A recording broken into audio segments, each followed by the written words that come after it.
Hi, everyone. I'm Anand Rao, so I'll have the panelists introduce themselves in a short while as they give their position statements.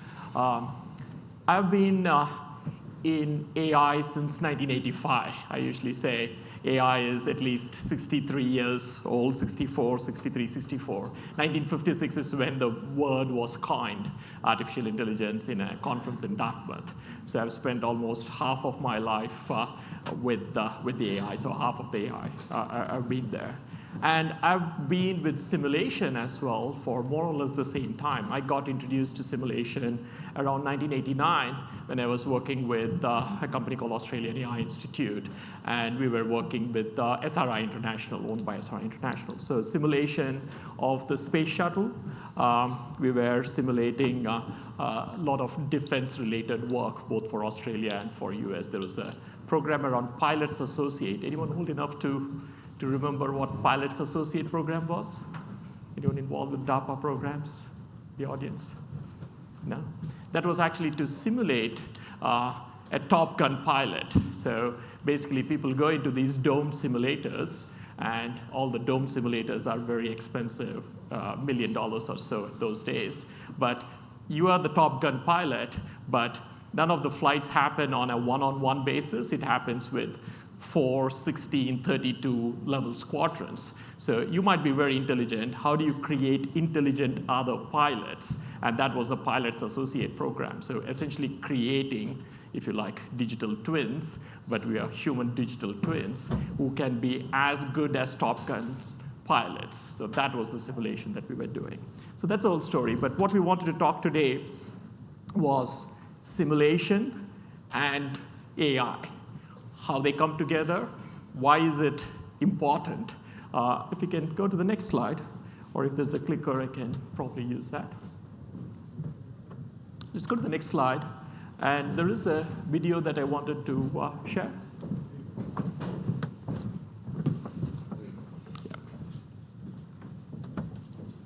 So we'll talk about simulation and intelligence, talk about machine learning, a couple of types of machine learning, and then how the two come together, and then we'll have the panel talk through some of these issues as well. I wanted to play a video around the connection between simulation and AI.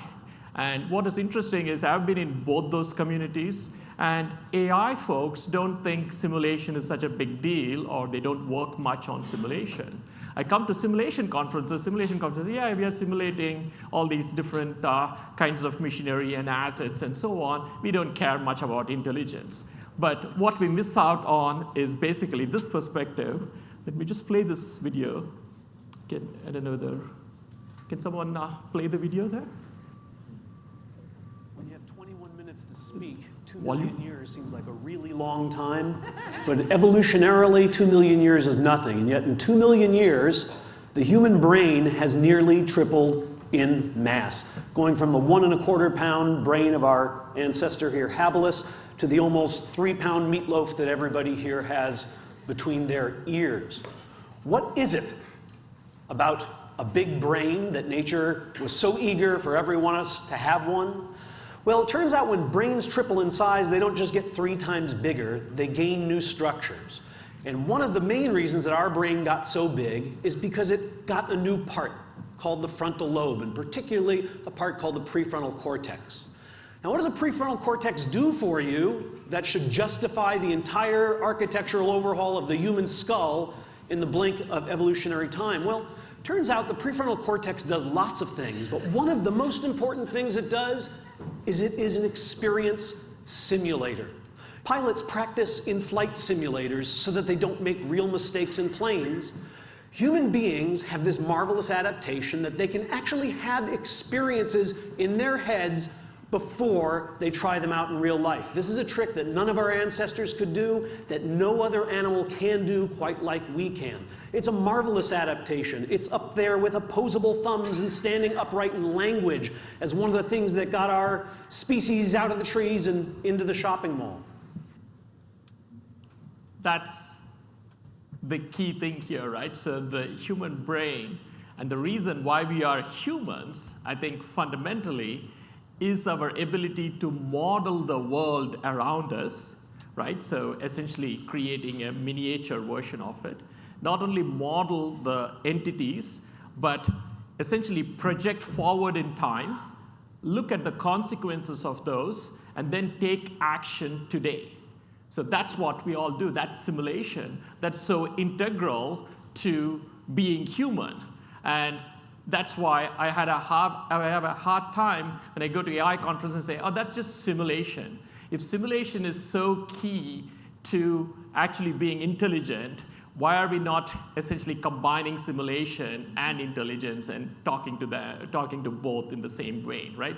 Again, I know we talk about deep learning, machine learning, number of those things which we'll come to, but to me, just the very fact of simulating, having a model, simulating in time and space, making decisions is integral to intelligence, and that differentiates us from every other beings, as Dan Gilbert just mentioned. Another book, so basically, as you were saying, it is the experience simulator, right? So human beings have this marvelous adaptation. They can actually have these experiences before they occur, simulate, make decisions, look at the consequences, make decisions, right? So this is actually quite an old TED Talk, as you can see. It's 2004.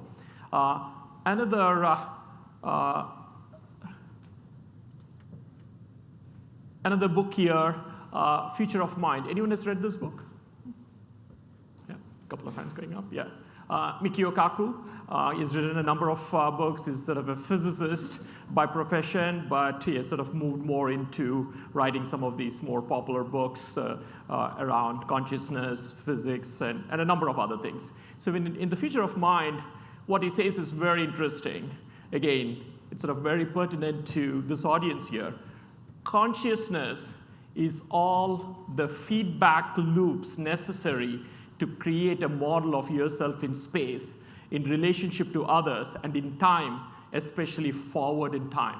He actually defines consciousness, and he defines consciousness for artificial entities. So forget about all the philosophical notions of consciousness. He sort of is rooted very much in a rational, pragmatic sense, right? So in that sense, he essentially says that the more feedback loops that an entity has, or AI system, or a simulation system, whatever you want to call it, has, the more conscious it becomes of what it is doing in the environment it is, right?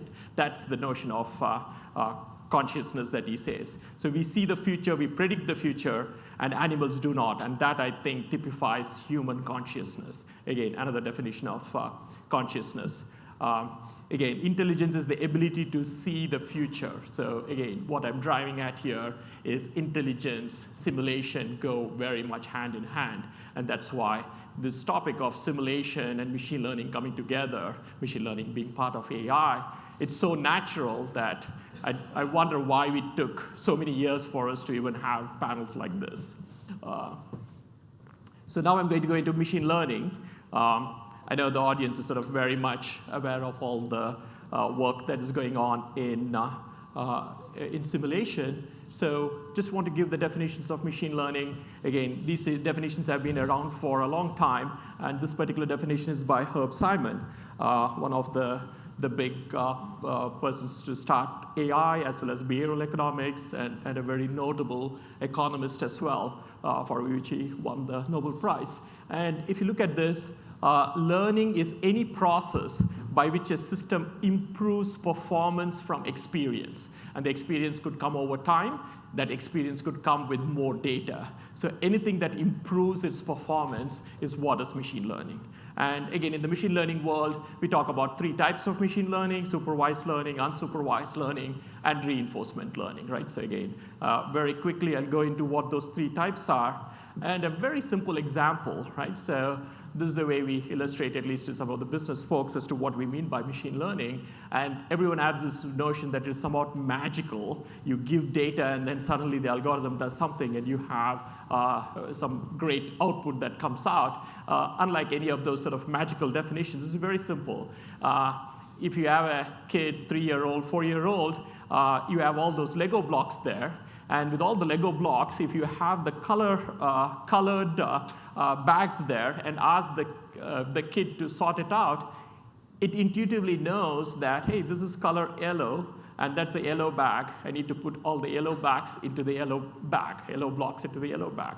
The same with the blue and the pink and so on, right? So it does that, and that's the notion of labeling or supervised. So you're giving some hints to it. You've actually, quote unquote, labeled the blocks with the color, or it's a separate color, and then you're essentially moving it.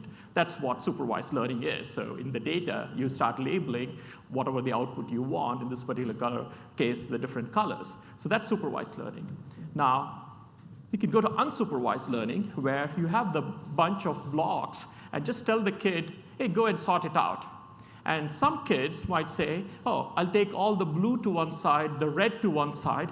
Another kid might say, oh, I like all these square ones, the circle ones, and these ones are more rectangular ones. So they might sort it by another mechanism, just the size, the shape of it, right? So one is the shape, the other is the color. The third kid, a smarter kid, might say, oh, I'll do both. I'll separate out them by color, and within the color, I'll separate out those by the shapes. And none of this is wrong. All three are right, and that is unsupervised learning. Can we have the child just discover what are the key features of it and then come out with the various answers? And that's what unsupervised learning does. We're not labeling anything. We'll give you all the data, and then you figure out what sorting makes the most sense. Unsupervised. And then lastly, reinforcement learning. The child gets a feedback. This is more in tune with the work that we do in simulation. It sort of happens over time. There is some kind of a feedback coming in from the environment or the context to this child. So the child is essentially trying to pick a block, and as it moves to the red, let's say it picks up a blue block and moves towards the red bag, the mom is looking at it, say, So it's getting some kind of a feedback, a reward or a punishment, not really a punishment, but a facial expression. And it says, oh, no, that's not the right answer. Mom doesn't like it. And then it'll move, and it'll keep looking at the mom. If the mom is sort of showing a smiling face, then it goes and knows. So then it knows, oh, these red blocks, mom wants it there, right? So that's how it learns, and that's reinforcement learning. So very simple way of sort of explaining what those three are, and that's the type of machine learning people use. Very quickly, in terms of how the machine learning models are developed, so you have the raw data, you pick up the features like the size, the shape, and so on, and you create a model. It's an iterative process, so you try to improve the model using various techniques, various features, and that's how you build the model. That's the training phase, as they call it. Once the training phase is done, so that's the one which takes a lot of time to, a lot of data, as well as a lot of time to train the model. And once you train the model, you essentially deploy it. And the model makes predictions in the real world, and you use those predictions to do whatever decisions that you are using. And that prediction, over time, might start deviating.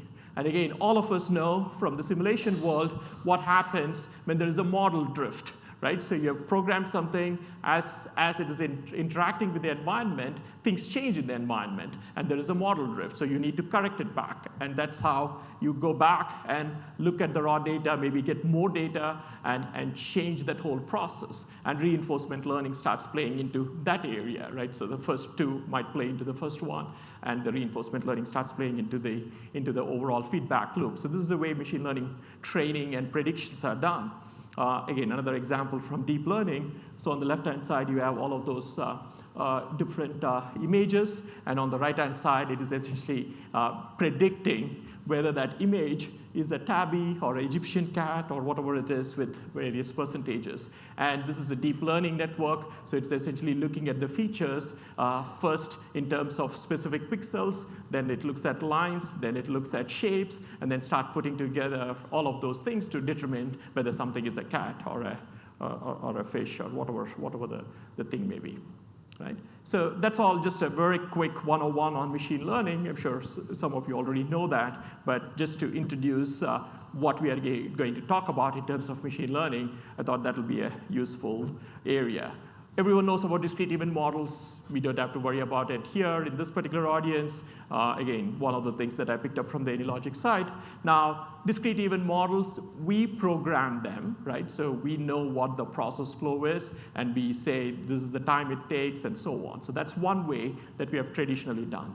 Now, with all the machine learning coming in, what we can do is something where we can look at all of these event logs. We can create this discrete event model from the data. So when the machine learning people talk about, they call it process mining or process learning, what they do is they have all of these logs. That's a transaction log, an email log, a call center log. It is essentially just nothing but a huge series of different transactions. From those transactions, you can start creating essentially a discrete event model. It says, I get the applications, I send it to you, and you process it for most of the time. You might have some exceptions, you'll send to someone else. Otherwise, you'll send it to, approve it, and send it to person X. All of that is there in all the data, and what the system is doing is learning it. Instead of saying that's the flow, instead of we determining the flow, it determines the flow. And it starts saying, hey, 99% of the time, this particular gentleman just passes it on to the next stage. Only 1% of the time, they actually hold back and ask some questions. If that's the case, can we look at the 99% and say what are some of the features for that so that it can automatically route it to the third person as opposed to going through you, right? So it starts coming up with logic for how you can reorganize the flow. So that's the connection between what we do in discrete event modeling. Can we actually have the learning component so that we start learning some of those, and how do we match the two? Right, again, so if you just go back. You can use it offline. So again, all of those things essentially are looking at discovery, coming up with the path or the various flows mean. And then you can use it for either enhancing, as I said, the workflow, so looking for where exceptions are occurring, where there are bottlenecks, and reroute them based on where the personnel are. And then you can do organizationally who is doing what. You can also, you can also use it on an online mode to detect, predict, as well as recommend various changes, right? So people use it in different ways. So again, these are some of the techniques that you can use the data to start doing process mining and learning. Want to quickly go into reinforcement learning and how that impacts some of the work that we do in agent-based modeling. If you look at this definition, this is no different to the way you would write an agent-based model. In an agent-based model, an agent is there. We have essentially encoded what were rules within the agent, and then the agent is taking some action, and that's impacting the environment, and then the environment state changes, so that now the agent is in a new state, right? So I was here, and then I'm making so I'm in this environment here. I take an explicit step to the left. Now I've changed my situation.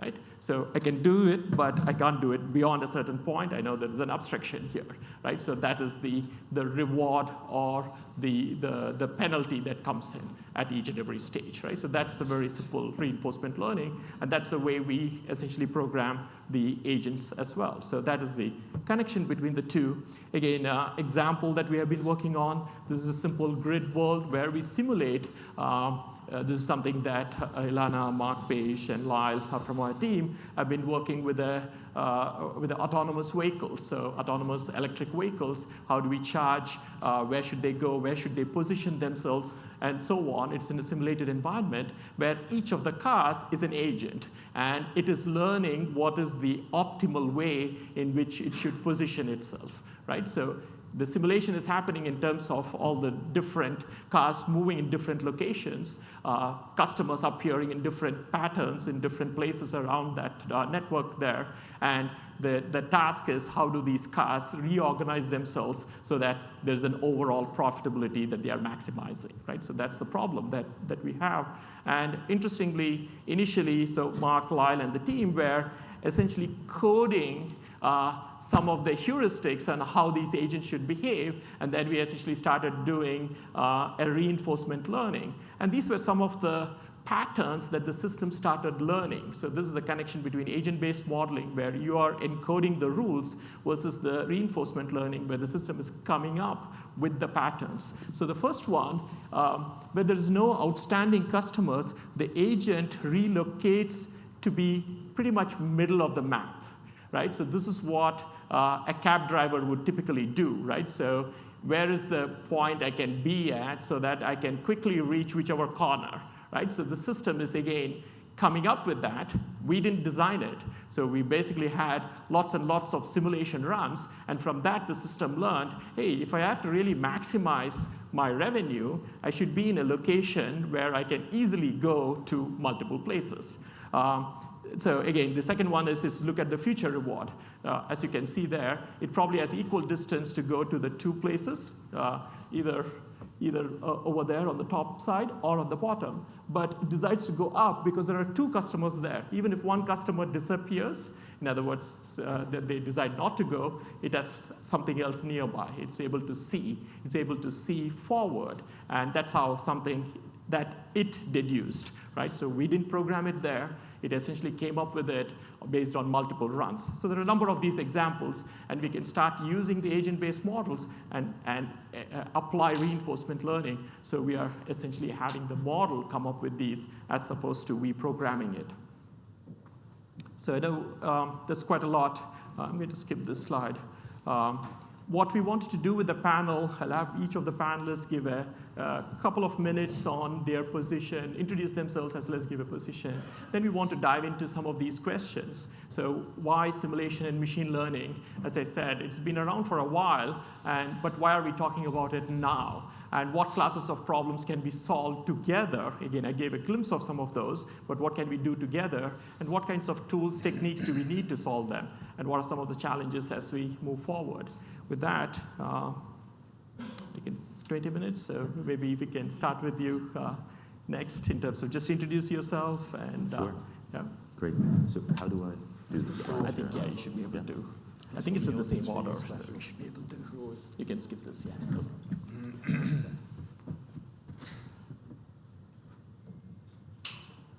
Just one sec here, folks. I'm flipping. There we go. Yeah, there we go. There I am. So my name is Chris Nicholson. I'm the CEO of Skymind. Skymind is an AI company. We make open source AI software. We focus on machine learning, and we focus on a couple subsets of machine learning. Deep learning, so deep artificial neural networks, and reinforcement learning. And it's because of reinforcement learning that I'm here today. So we see tremendous potential in applying deep reinforcement learning to problems that simulation helps people solve. And one of the reasons why we see that potential is because simulation itself helps us solve problems that we face in machine learning. So as many of you may know, we're all in narrow corridors of experience in our lives. We don't get to experience every possibility, the possibility cloud, as Lyle referred to it earlier. And yet an algorithm, in order to devise an intelligent policy, needs to experience more than a narrow corridor of experience. And it's simulation that allows it to do that. So data, good data, big data is the foundation of making accurate predictions. And I think there's tremendous potential, as long as your models are valid, to create arbitrary amounts of correct, clean data from which algorithms can learn. So that's something where, oops, that looks familiar, doesn't it? That's something we're really excited about in this partnership with AnyLogic. I'm just going to flip ahead. But why now, right? Why are people talking about reinforcement learning now? Why are you talking about it in conjunction with simulation? And the answer is in the research of a couple very well-known think tanks, DeepMind, which is owned by Alphabet, and OpenAI, which is funded by people like Elon Musk and Sam Altman. So over the past few years, we've started seeing superhuman accuracy coming out of machine learning algorithms in a wide variety of problems. So it really started probably over a decade ago in machine vision, right? So we started being able to recognize kittens on the internet really, really well. But we've moved way beyond that, and the kind of the broader story of machine learning and deep learning over the past few years is that we're moving on to more and more complex problems, right? So some of the first really promising results we got out of DeepMind were when they would win these Atari games, right? That was before they were even funded, or shortly after they were funded by Musk, and before they were bought by Google. They started winning these Atari games that many of you probably played in the 80s. I know I did. So those games are relatively simple, Pong, Breakout, right? You probably remember how they work. But these algorithms were finding new ways to win with them. So you take Breakout on the screen there, the machine would learn how to send the little ball up behind the stack of colors, right, to bounce 100 times and destroy the barrier, right, which is a really hard thing to do, and it's not an intuitive, obvious strategy. So the potential for reinforcement learning, precisely in the use cases that you approach, is that they will find counterintuitive strategies, right, that might optimize certain metrics that matter to you and your clients. But in this course of solving more and more complex problems, we've moved on to other games, right? So how many people here were aware that DeepMind had beat the world champion at Go? Lots of people, right? And they used reinforcement learning and computer vision and something called Markov decision trees to do that, right? So the algorithms we're talking about here today just beat the world champions at a game that's been around for millennia, and which algorithms had never won before, right? So we're actually at a historical moment where we can visibly see year after year that these algorithms are getting better, right? And they're beating very smart humans literally at their own game. So in the last 2 weeks, OpenAI beat the top. Are there video gamers in the hall? Yeah, so Dota 2, does that mean anything to you? Okay, cool, wow, very excited person in the back, all right, good to see. So the top 5 Dota 2 players, professionals, people who live off of this, maybe Austin does have a professional sports team, in fact, maybe it's Dota 2. There are people who live off of this, and they were not beatable by algorithms until this month, right? So I'm saying the progress is every month. Right, and we're conquering new and more complex problems, and the potential is that the most complex problems in real life are also beatable, right? And as long as we can create valid models and construct good reward functions, right? So those are the challenges for those of us trying to apply reinforcement learning to simulation. And that's it.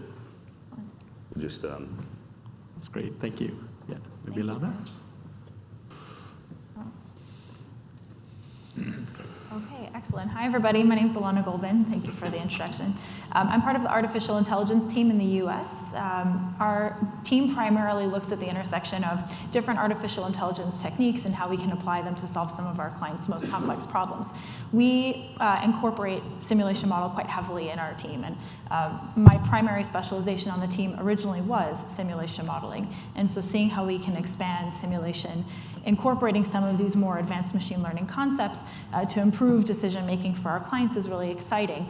But I also play another role on the team and globally as well, which is taking a step back and seeing how we embed responsibility in artificial intelligence as it starts to take over or at least inform a lot more of our decision making and our clients' decision making going forward.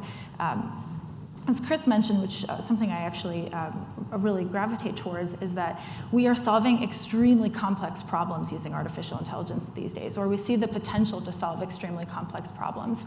One of the challenges that this raises is that we don't always understand why they're solving those problems in certain ways.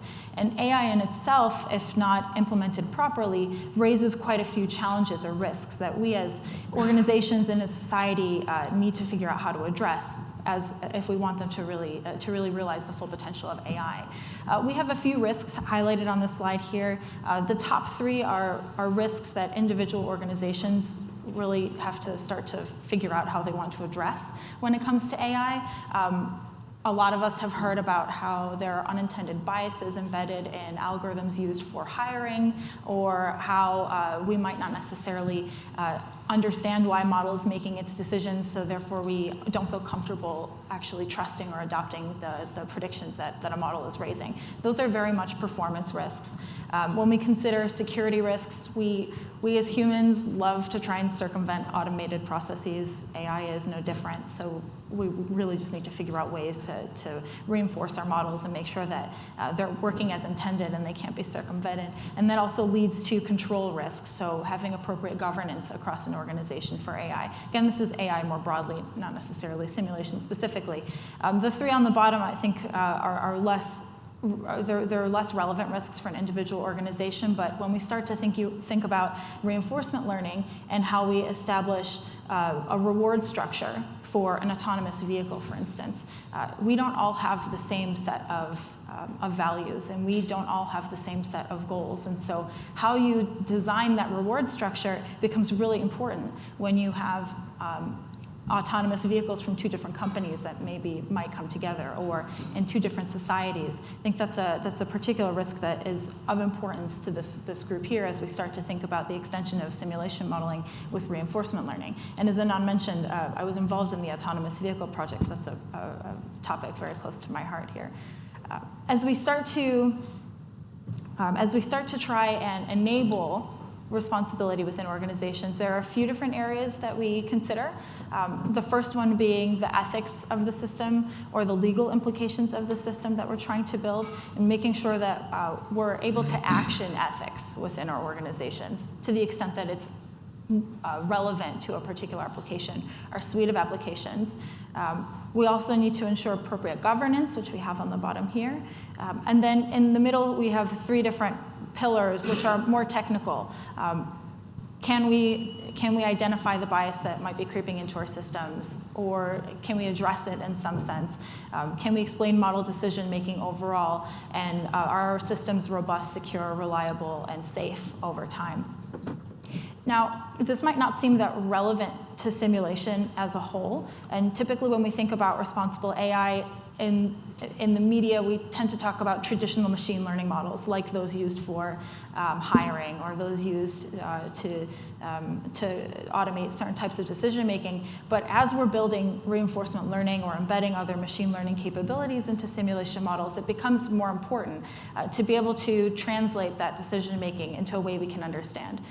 Simulation is quite transparent by nature because we program the business rules, we program the logic. And as we start to automate some of that or extrapolate some of that using techniques like reinforcement learning, we need to make sure that we understand how it's making its decisions. I also think that simulation has the ability to provide some of that responsibility on existing machine learning models by simulating out the potential features of a model before you actually implement it. This is a pretty nascent space, though. It's something that we're still thinking about, and in the simulation community, I haven't heard much discussion on this topic, so very interested to have this conversation with you all today. Thank you.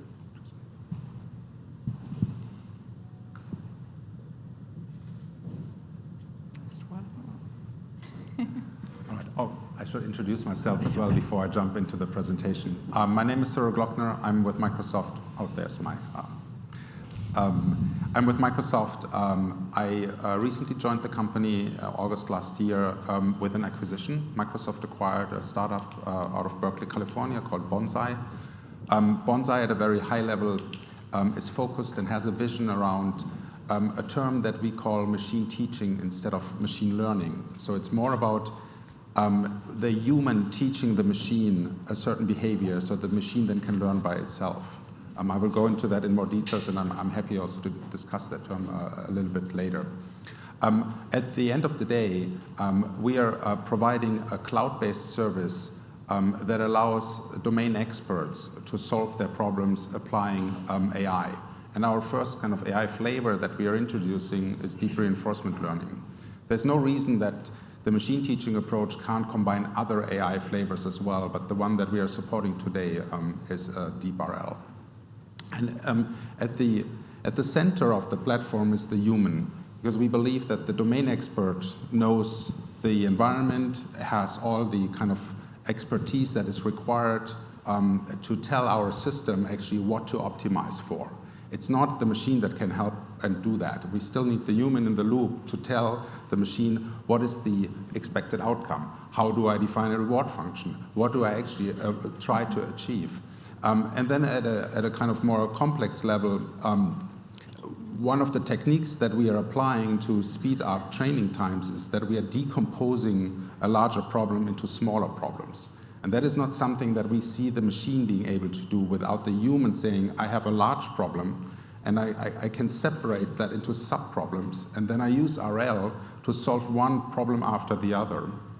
and then stitch that later together, and then the machine can kind of select what is the current state of the system, which solution should I now pick to provide an optimal action that is based on the policy that I've learned based on my reward function.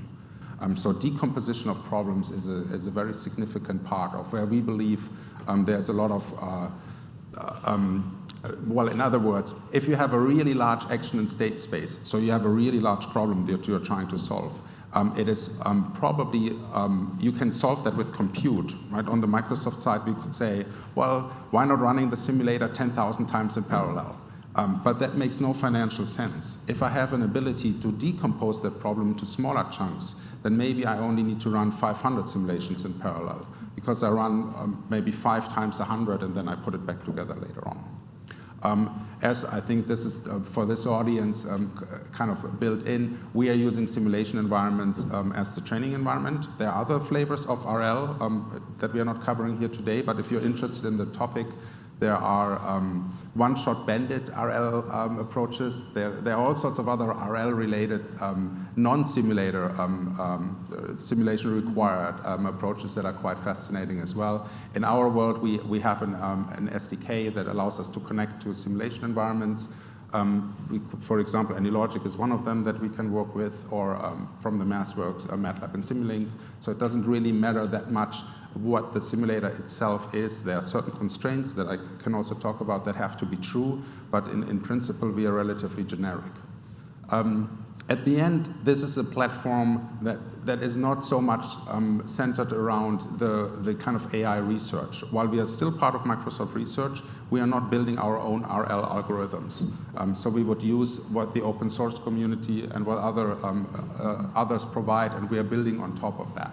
That allows us to be always kind of at the cutting edge of what the algorithms provide without doing that handcrafting by ourselves. And then lastly, we talked a little bit about prediction. How do you deploy such a model?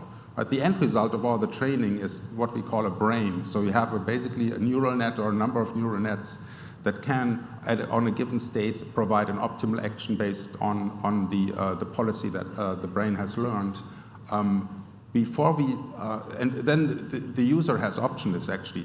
Do you take that brain as a predictor and connect that to your real world system, so you have kind of an autonomous decision making, or do you put a human in the loop where it's kind of more, here's an advice from the system, and then the human takes that prediction and puts that into the machine. And before we get to that point, and Ilana talked about that a little bit, what we always recommend in all cases is that you do validation on the simulation side, where you basically connect the predictor back to your simulator, and you're actually running through the scenarios to see what the brain would pick, just to get a validation that there is no kind of unwanted behavior, unintended consequences. Reward functions are a relatively tricky beast that can lead to all sorts of interesting effects when it comes to the behavior at the end of the day. I have kind of 3 areas, because we always get these questions, where actually does using deep reinforcement learning make real sense? Why don't I use an approach that I already know? So what is the advantage? What are kind of scenarios that I should look into and how to think about them? So the first one covers there's the idea, I need extreme robustness. For example, we have, and I'm using an example here where we did a project with Siemens where we were calibrating CNC machines.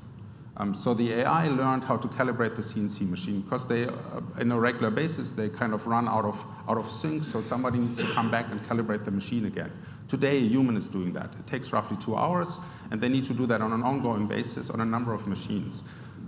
We taught an AI to do that, and we can do that now in 13 seconds. But we also taught it, because we have a simulation environment, to do that for a large number of SKUs. So our system can basically tune not just one CNC machine or 3 or 5 models, but basically the whole catalog that was available from Siemens at that point in time.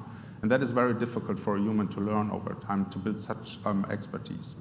The second one is where the environment is very dynamic, and you potentially have a number of goals to pay attention to. And that is something that is very difficult to do with traditional control systems, but it's very or relatively easy to do with an RL algorithm because you basically can reward on a number of things. You could say there's a big reward if you're going here at the end, and there are like smaller rewards how to get there. So you're kind of teaching the agent to explore this large action and state space slowly. So there's always this kind of exploration versus exploitation discussion, where if you let it explore too much, it takes too long. If you exploit what it has learned too early or too much, then it doesn't learn enough. And that is, this whole discussion about reward shaping is actually quite fascinating. Here also, one comment I wanted to make earlier, out of our experience, and we obviously don't know everything, but what we have learned so far is that punishment is not so good. Think about it in a way where if an agent gets punished for a certain behavior, so you get a negative reward, then it may end up not doing anything because 0 is better than getting punished. So there's a kind of a built-in part where we believe that negative rewards could end up in unintended consequences as well. And you will see that once you start playing around with RL. Lastly, there's an example, if there's an operator that needs to kind of answer on a huge number of different machine states and try to figure out what to do with them, in real life what happens is that people just ignore most of this information and they do something that kind of works. If you put an AI system here, it can actually learn to incorporate all of this large state information and then make an optimal decision based on the current state of the machine. And this is also something that we have seen quite a number of times where companies are interested to use RL instead of other control systems. Thank you. Thank you, sir. Okay, well, I'll introduce myself. Oh, hold on, let's see if I can bring the slides up. Here we go. So just a quick thank you first. Firstly, you're all still sitting here and not reading the Muller report, so you're clearly finding reinforcement learning and simulation-based learning to be more exciting, so that's really great. I will point out that I'm a little bit out of my depth here, so we've got some gods of the industry sitting up here on this panel. It's a really great panel that John's put together.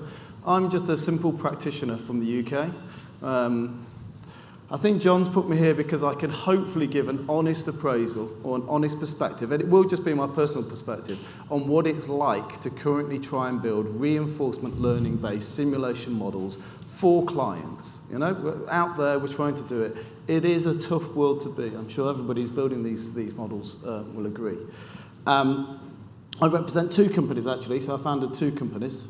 decisionLab, so you heard from my colleague Anand yesterday, so that's a consulting business.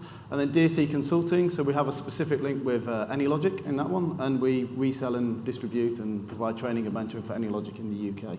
That's where I met many of these people, including Ben. So I would have thought that everybody recognises that list of numbers. I know you've already had a quiz.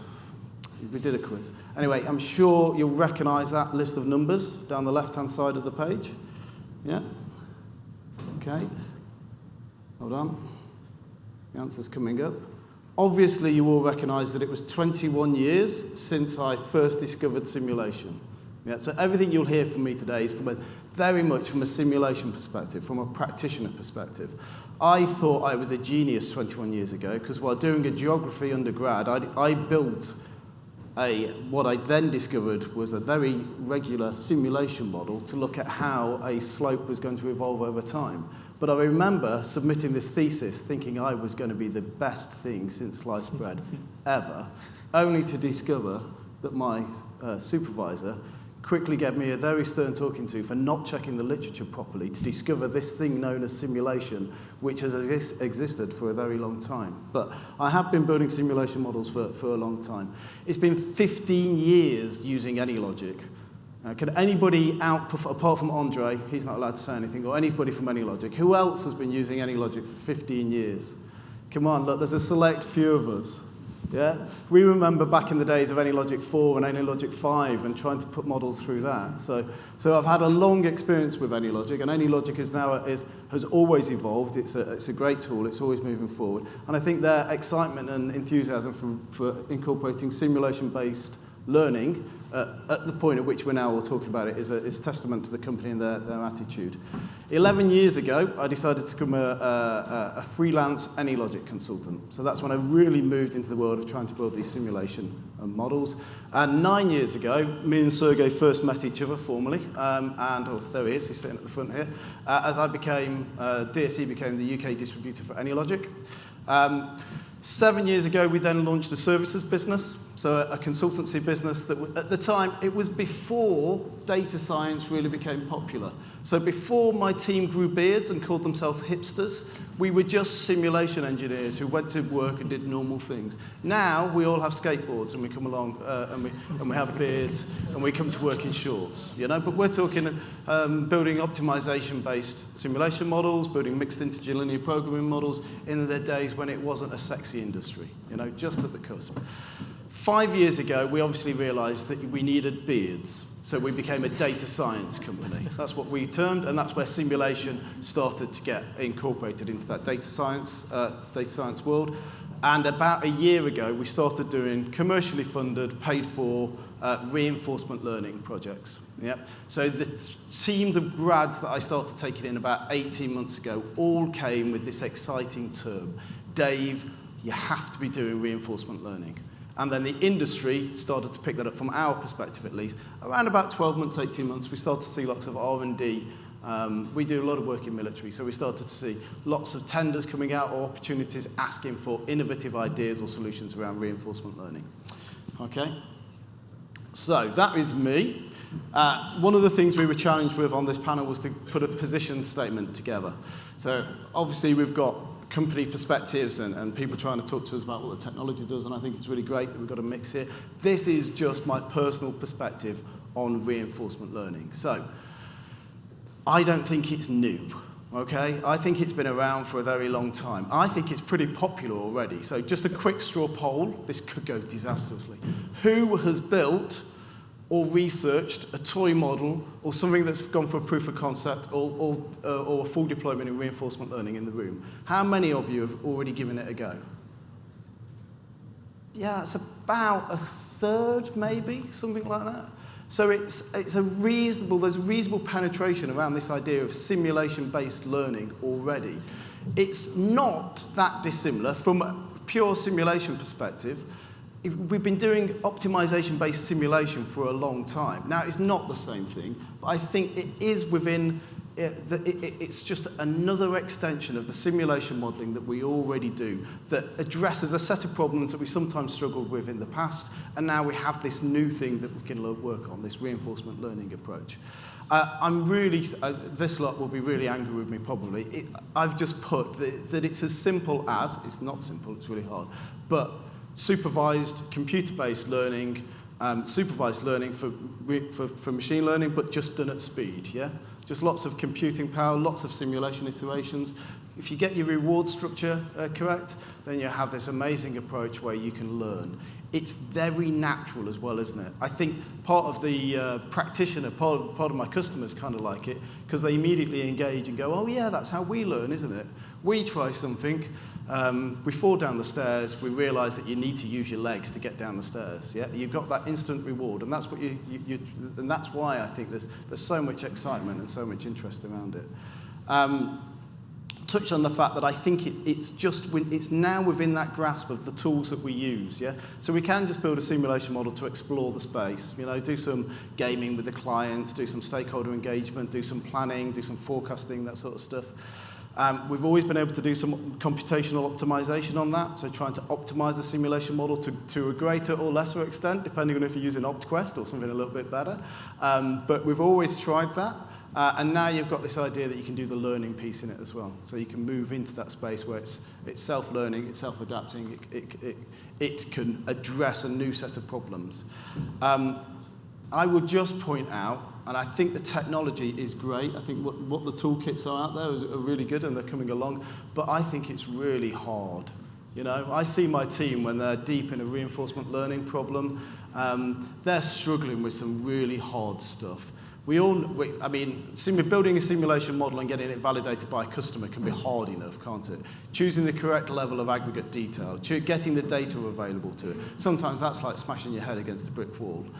You're then adding in this idea of machine learning into that. So machine learning alone is hard, isn't it? You know, you've got consistency of quality data. You've got what level of aggregation should you be looking at that data.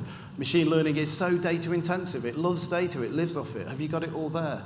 You then got to your model performance is going to be governed by how much high parameter tuning you're able to do. Or you're accidentally overfitting it by giving it too good a data set to make a prediction. And then we're adding in this concept around reinforcement learning. And I think you touched on the idea of like shaping the reward space. Now, this goes right over my head when my team talk about it. It's just very hard. And I've heard my team talk about exactly the themes that you were touching on. So this idea of giving the algorithm some small rewards so that it's guiding itself through the process so that it can get there quicker rather than no rewards. Well, that shaping thing is a massive art. There's a lot of thought and thinking that needs to go into that. And like I say, I think my team, when they're pulling their hair out, are all around the fact that, oh my God, it kind of works. We kind of got the model. We know what the simulation to do. It's all valid, but we still are struggling with the shaping of the rewards piece. And then I guess my final point is, will it actually work? So there we go. Yeah, definitely. I think as we touched on, there's loads of examples already where it is working. The fact it's like the AlphaGo type stuff was amazing. I think now you're seeing industry adoption as well. So I think all the time people are talking about reinforcement learning, whether or not they're accurately understanding what it is or looking at the right type of problem to work on. It's one of those things that customers are now asking for on a regular basis. And it's great for our industry, isn't it? You know, it expands out about how we can address problems and what we should be doing and where we should be moving. And then, as I've touched on, it's just hard, okay? So don't get excited that it's going to be a 2-week little job and then you've got it sorted. And I think the idea of the integration of the toolkits and that sort of stuff with AnyLogic coming on board, that's all good for what the art of the possible is around this, okay?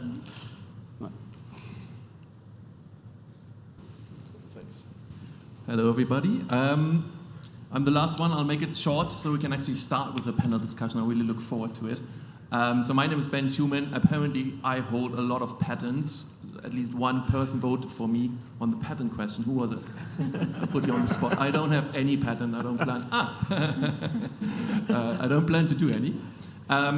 So I label myself a simulation expert. I was actually working for Dave for decisionLab, but I left when the hipsters came around.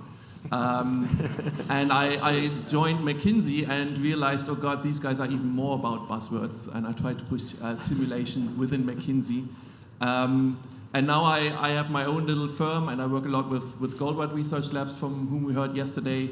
And the reason I think why I am on this panel probably is because I did a little tutorial how to build your own reinforcement learning model in AnyLogic from scratch. The reason was that I heard a lot of buzz about that. I read about what is it, how does it work. It didn't make sense to me at all.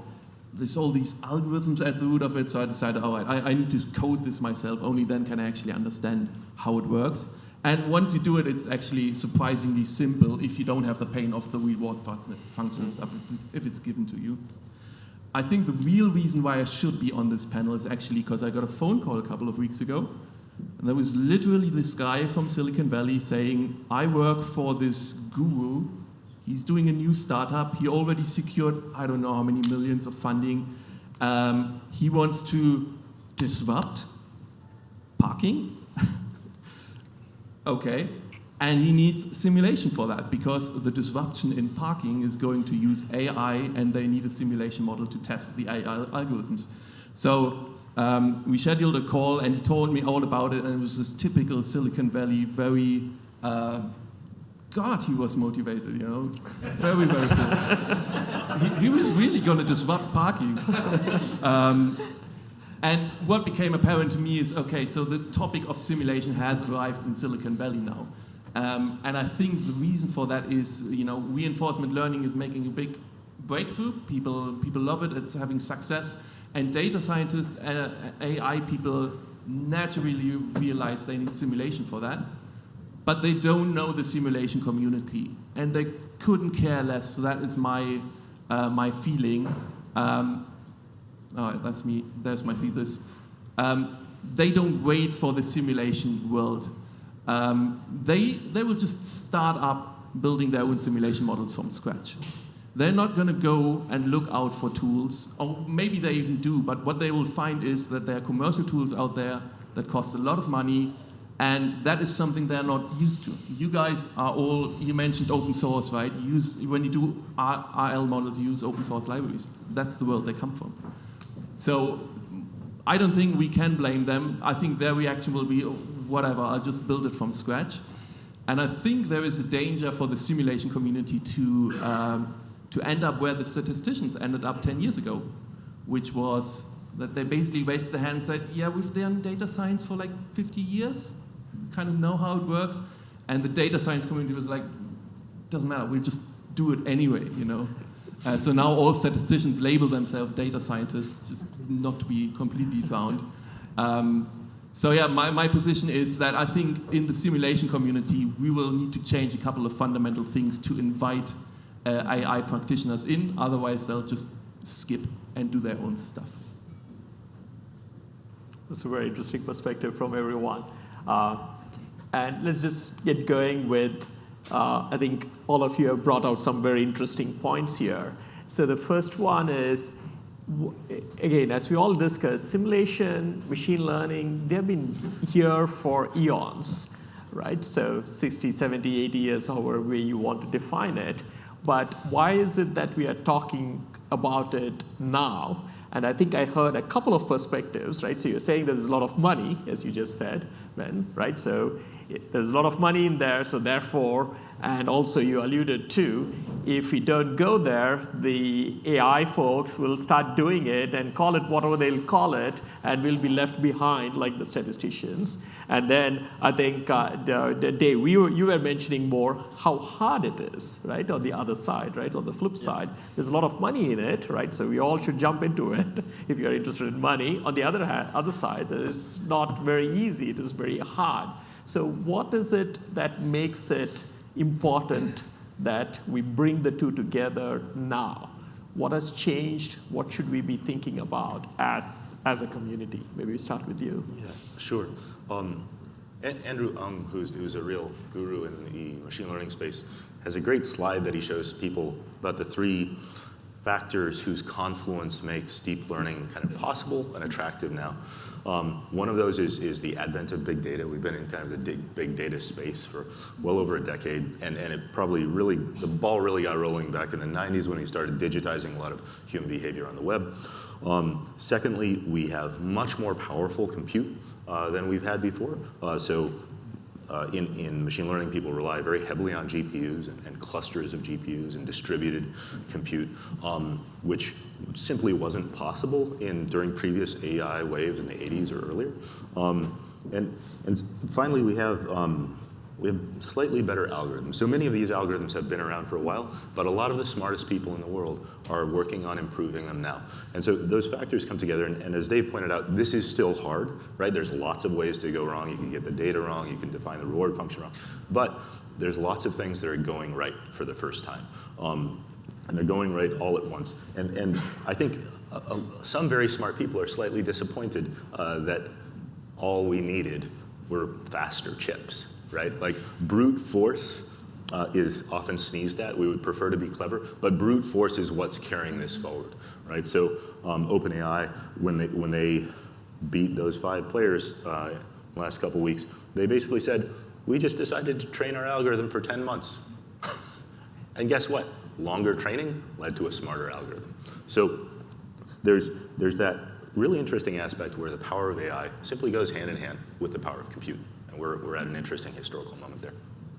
So any additional points in terms of Ilana or anyone? Yeah, I think that just because we're bombarded by all these messages of how amazing AI can be and how it can improve our decision making, we're seeing a sense of comfort, or at least a willingness to explore of the potential of AI, and then how that then expands to simulation in terms of informing decision making. Whereas sometimes when we talk to clients specifically on the topic of simulation, there's an apprehension. How can we expect a model to incorporate all of the feedbacks that we know? How can it embed all of the different concepts that we inherently understand, that we just because of tacit understanding of our business? We're coming over that hump quite a bit just because of how we're seeing AI really benefit in terms of learning all of that type of information without us explicitly telling them. So I do think that there's the community, at least the business community, is a lot more open to the incorporation of these two concepts. I want to give a more kind of tactical answer. And when you think about reinforcement learning specifically, in theory, you could train an agent also based on reality. Right? You can just like have random actions in the real space, and you get read the state back, and the agent learns. But that's not possible in reality. So you need to have a simulation environment so that all the stupid actions that the agent takes are actually not doing any damage. And when we started with RL, we absolutely said we are looking where simulations already exist. So we are taking simulations that are already existing at the customer level, and we are reusing them and apply RL using these existing simulation models. And unfortunately, I would say, and on a positive note as well, that only gets you that far, because a lot of these simulation models have been built with a different purpose. They were not built with in mind that I want to apply RL. So they may run relatively slow. And when we say slow, I don't mean 24 hours or longer. I talk about seconds. If a simulation model doesn't run in a number of seconds, ideally in a second, it's very hard to use for RL because you need a relatively large number of iterations to teach the agent an optimal policy. So that is something where reusing existing models is a good first step. And then you start to learn and say, maybe I need to redo my model. I need to be able to do very basic things. I need to be able to reset it at a given time. I need to be able to kind of terminate an episode so that I'm not wasting time with also not so great decisions. I need to be able to maybe, and I talked with Lyle about that earlier today, go back in time. So rewind the model and have the agent start to learn from that point back in time where it may take a different decisions. So these are kind of more researchy subjects. But fundamentally, the idea is that we are now seeing companies coming in and saying, we want to build a new model because we want to use RL. And that is a huge opportunity, I think, for the simulation environment. And lastly, we are doing a little bit of research ourselves in the simulation space, but more in the realm of synthetic data, because you can also think about, you create a very high fidelity simulation environment where you basically create visual data sets that you can then use in supervised learning models, where you can backfill basically the data that you get from the real world with data that you create within simulation. The tooling for that is obviously different than what we are talking about here. That's right. That's a good point. So the way at least the AI community, the deep learning community have discovered, if you like, simulation is due to the synthetic data. So they want lots and lots of data, and autonomous vehicle being a good example, rather than going and having the car out there and then getting the data. That's obviously expensive and dangerous safety-wise. So they discovered, hey, we should be able to simulate all kinds of different scenarios. So simulation, for bulk of them, it is a data generator, synthetic data generator is the way they are using it. Yeah, that's a good point. And yeah, Ben and Dave, I know you said it is really hard.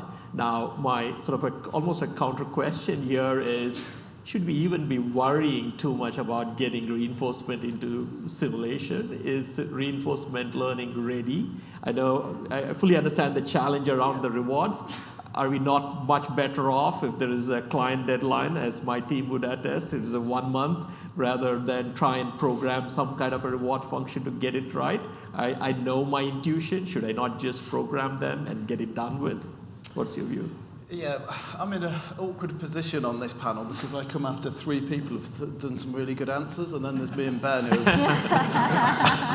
who are literally scribbling notes, thinking, no, cross that one off, cross that one off, cross that one out. That's all the points. We'll start from the other side. Yeah, we need to go the opposite way. I think you're making a really good point, around the why should we do it? And I'm not sure if the simulation community would have really gone out there and reached and found reinforcement learning. But what I think you see is that the machine learning community, which started to prove success and really high-profile success cases where you were making really good forecasts or predictions on things like remaining useful life and really starting to demonstrate that this thing can work and save companies money, you kind of go, well, that's great for one class of problem where you've seen the problem before, you've got enough examples of when it happens, you've got enough data to train on. But what about when your ship's sailing on a windy day rather than on a flat day? Or what about where the situations, the really rare events that don't happen? And then, obviously, the machine learning community has to look forward and go, well, we need a thing. Okay, and normally I think they would Python-based machine learners look to reinvent the wheel every time. And I think at this point we're getting the simulation community to go, no, actually, look at this. We've got a product like AnyLogic. You can use it, and that is building the excitement around, from my side, the simulation side, the simulation and learning piece. Is the fact that machine learning has been proved, but it requires a lot of data. Simulation gives it a nice way to generate data for a number of different reasons. New circumstances, or where there's exceptionally rare events, so you haven't got a good set of positive examples for when this event happens. It gives you a way to move forward still. From my perspective, to answer the question, should it be used? I typically work a lot in manufacturing and supply chains, just helping clients run their factories better and their supply chains. And the projects there are typically short, not in the space of many months, but maybe a month or two. And after that, things that need to have improved. And it's super interesting. I work a lot on the ground with data scientists, and they see simulation for the first time. And we go to the client, the two of us together in a meeting. The other day I was asking, we need to know more about your forklifts. And the data scientist immediately said, yeah, let me get the data, the historic data of how they move from where to when, timestamps, all that kind of stuff. I said, no. Let's just ask the forklift driver, how fast does he normally drive? And that's all I needed for our simple simulation model. We needed to get done quickly. I didn't need all the specific data. So it's always a question of, do we need it, do we not? And I think with AI, reinforcement learning, we're probably at the top of the hype cycle now, or reaching the top of the hype cycle, the Gartner hype cycle. Mm-hmm. And it always falls down massively afterwards. People get disappointed, we can't solve all the world's problems with AI. And then it actually reaches a plateau later on, where people realize we can use it for this, and this. It doesn't make sense to use it here, and here. And I think the same will happen. It's just very hard to predict where it will be useful and where not. Would you bet against AI right now, Benjamin? Would you bet against AI right now? Would I bet against it? Meaning, if it's at the peak of the cycle, would you bet it's going to go down? Yes, definitely. Okay. Yeah. Great. Everything always follows that hype cycle. Okay, we'll work out the terms of the bet after this panel. And that hype cycle that Ben was mentioning, that's happened in AI a couple of times before. So this is actually the third AI spring, as they call it. What has happened, again, 1956 is when they coined the word, and very eminent scientists, sort of well-known people, said in 10 years' time, everyone can go relax in the beach, AI would have solved all of the problems that we had. That was in 1956, right? And we are still here talking about how great AI is, now it's going to take over the world, right? So that happened in 1956, and again, obviously, people are smart. They looked at the clock or the calendar and said, 1966, what have we done? We had done some, but nowhere near everyone can go to the beach. So it went into what is called as the AI winter, where funding dries down. And if the funding dries down, the researchers don't come in, you don't get new graduates, and sort of plateaus. And again, it comes back. That has happened twice. And the latest one is deep learning.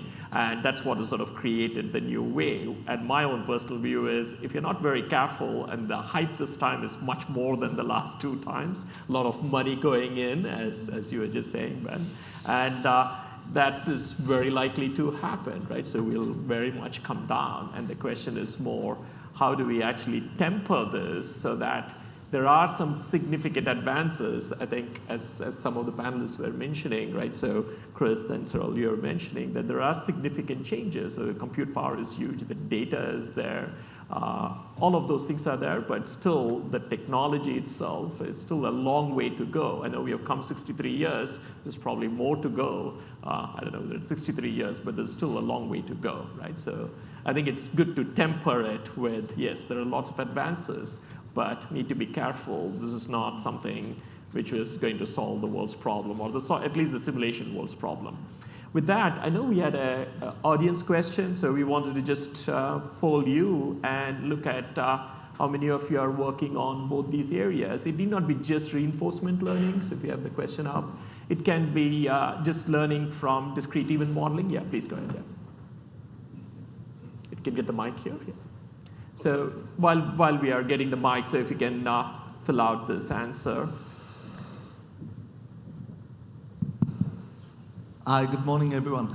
I've been working with a partner of mine for about 15 years on a specific application of AI, which is why can't we learn directly from the top human experts? Mm-hmm. And we've been able to show that we can extract intuition that took them 20, 30 years to develop, maybe in about 2 hours or so. And that's looking at a specific type of problem, which is society seems to have a very biased view towards mistakes that are made by rules that are extracted from AI compared to human mistakes, right? I think driving is a pretty good example, right? Who do you trust more, a driverless car or an average 16-year-old that's disqualified for their license? But if the 16-year-old, makes a mistake and ends up killing somebody, that's just human error. But if it happens with a driverless car, it's an absolute disaster. And I'm wondering whether that's not a massive risk to AI. Are we trying to solve problems with AI that society isn't ready yet? That if AI extracted rules make mistakes that can result in injury or even death, that it could really kill everything. Yeah. So I'd be curious to find out what the panel's views are on those areas. Yeah. Now let's come back. So very quickly, looks like we can close this question. Multiple simulations in production, one or more proof concepts. So how widespread is the use of simulation modeling? So again, it's a simulation modeling audience, so obviously quite a lot of simulation usage. I think there's one more question on machine learning so that we can use that as well, or reinforcement learning. So this one is very specifically reinforcement learning. While people are filling in, yes, that is a very important question which goes into how do we address some of the safety-related issues as we think through this. So maybe, Ilana, if I can ask you to start with that. That is definitely a primary concern for us. I had the risks up on the screen earlier. We do tend to impart some type of outsized magic to AI that it doesn't necessarily have, and that could potentially have blowback on organizations, which is why we're specifically looking at how do you embed governance across an organization such that we can identify those types of potential risks and mitigate those risks in use case determination, in design, in deployment, and monitoring its use over time. The safety issue is hugely critical, and that's an avenue where I think simulation can provide a lot of benefit to machine learning models, is being able to test those types of applications in a confined world where we don't actually have those risks actually imposed on everybody else, and stress test it so we fully understand where the appropriate scope of decision making can hold, and how we can redesign our processes so that we can accommodate for some of those. But a huge part of that is just as society, are we willing to accept AI's role in a variety of applications that impact us as people? The self-driving car example is one of them. Hiring is another one that's come up quite a bit. We already have biased hiring processes. Why do we want to automate it? So a huge part of this is how do we educate and involve individuals that are impacted by models in the design of them in the first place, and start to figure out how we can improve the transparency or embed or explore the unintended biases and try and design our systems to address some of those concerns before they become real.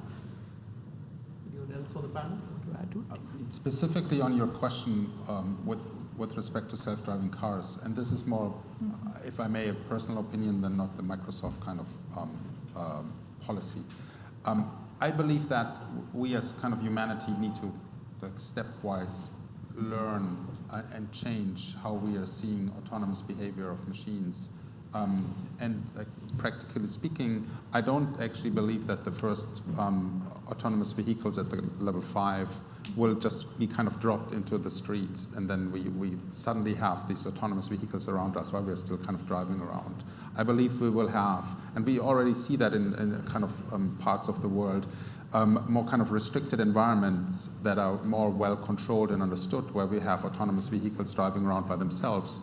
And then over time, we as humans, I would believe, are getting used to that behavior, and we can start trusting the machines a little bit more than we are doing today. And then the machines learn how to operate with the humans around them in a way that makes sense for both.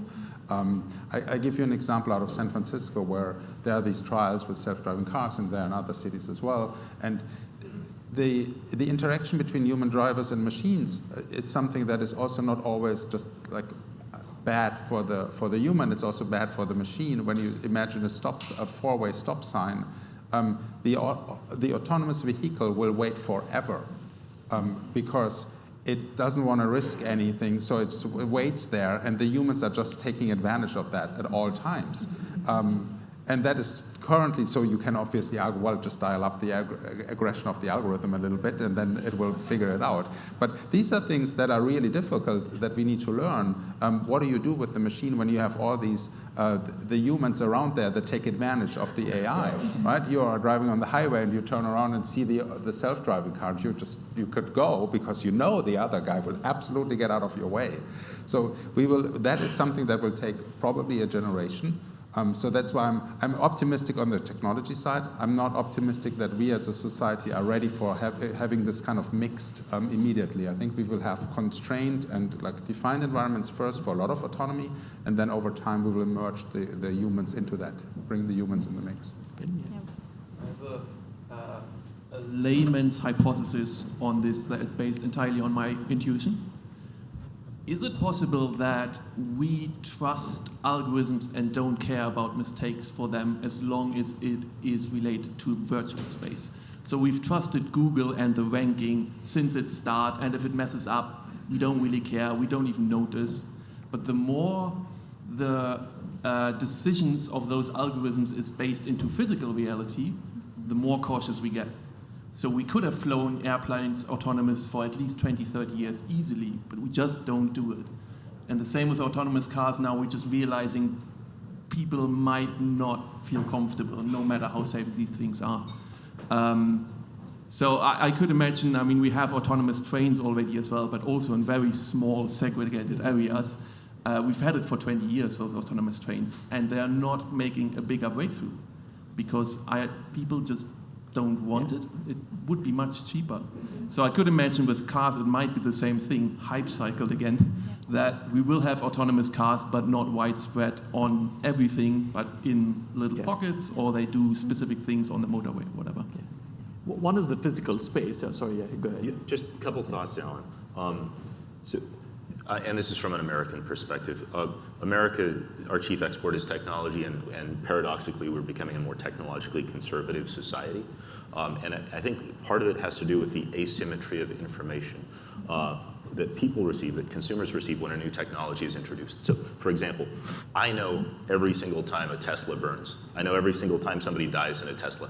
I have no idea whose lives were saved by Tesla, even though statistically speaking, I know lives were saved. So on the one hand, I have statistics. Who cares? Humans don't respond emotionally to statistics. On the other hand, every single death has a human face, right? And there's enormous legal liability, right? So there's sand in the gears, right? Trying to move society forward by introducing these new technologies, even though people of an analytical mind would understand that collectively we will benefit. Right? There's going to be shakedown artists chasing every innovation, right? and the ambulances behind the Teslas. But I also think that the answer to the question you're asking depends on the country, right? Social acceptance, user acceptance depends on the country. Germans, for example, are very conservative about the way data and information is used. I'd say more so than other countries. Japanese are more accepting of robots than Americans are, right? Consumers will just like talk to their robot all day, come up with terms of endearment for them, right? So the answer is, well, what country are we talking about? What use case are we talking about? And Ben just pointed out some differences in the physical technologies where we might feel like a lot is at stake versus the invisible thermostat of a search engine, right? Where my life's just slightly more convenient. Yeah. So yeah, I would agree with what the panelists were saying. So we tend to look at it from what is technologically feasible and what is socially going to be feasible or acceptable. And as you were saying, the example that I give is manual transmission versus auto transmission, right? So in US, it's the default is auto transmission. You go to Europe, the default still is manual if you want to go and hire a car, rental car. Why?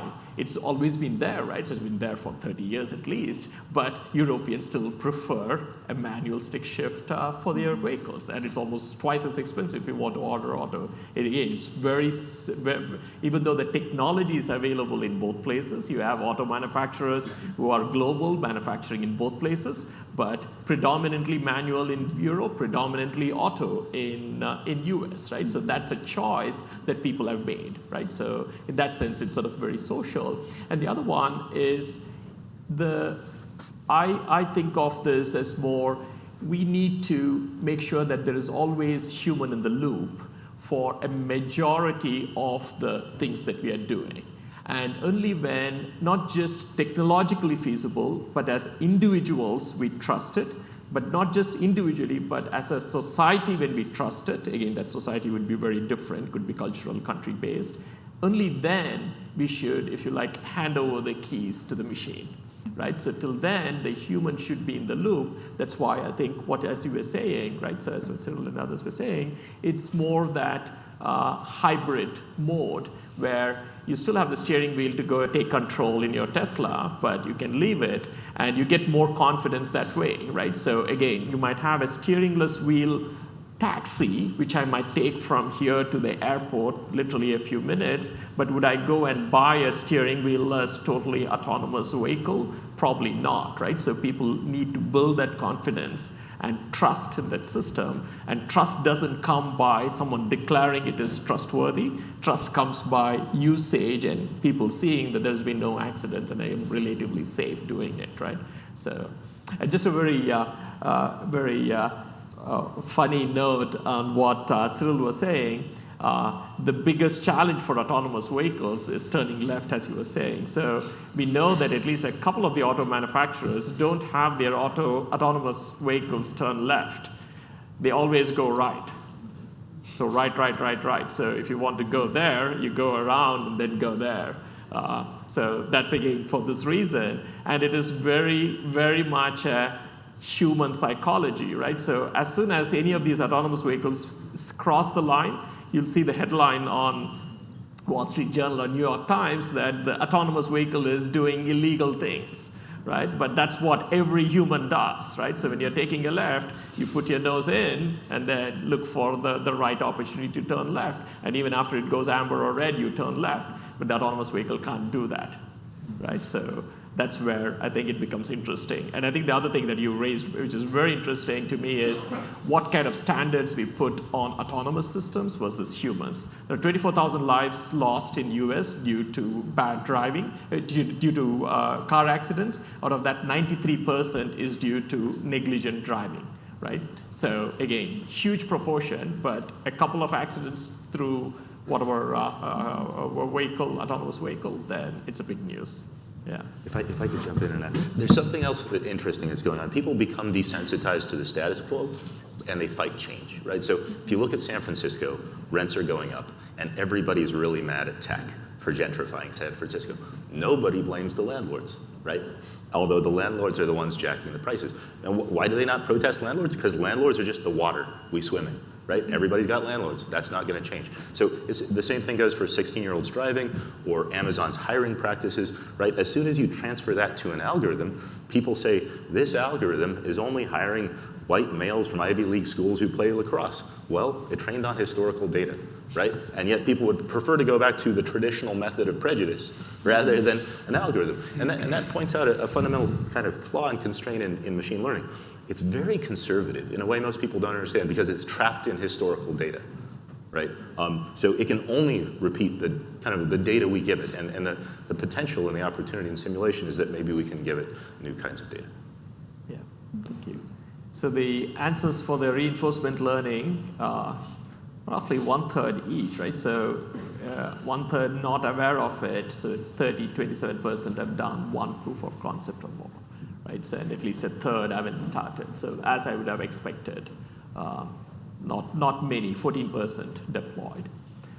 So one of the things that I wanted to ask the panels is maybe share an example of what you have done, bringing simulation and some kind of a learning into it. And also as you talk through, are there a specific class of problems for which the two coming together makes sense? Is it all classes of problems, or are there specific subset of those problems where the two need to come together and there's value in it, right? So we don't want to just bring it together because there's money in it. Is there real technical value in bringing these together? Can you share some examples? Maybe we'll start from your end this time rather than going from here. Sure.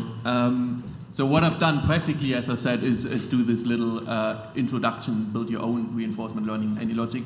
I haven't done anything commercial because in the world that I live in, I typically visit plants where even Excel spreadsheets are a very amazing thing. And it's, real people on the ground, and very often these people operate the plants based on very simple heuristics that are informed on their experience. They've run it for 30 years this way, they still do it. The cool thing is to see that these people, they develop a feeling for the plant, an intuitive feeling, how far the plant is doing. So one of the potentials that I definitely see is when I build a simulation model of those plants.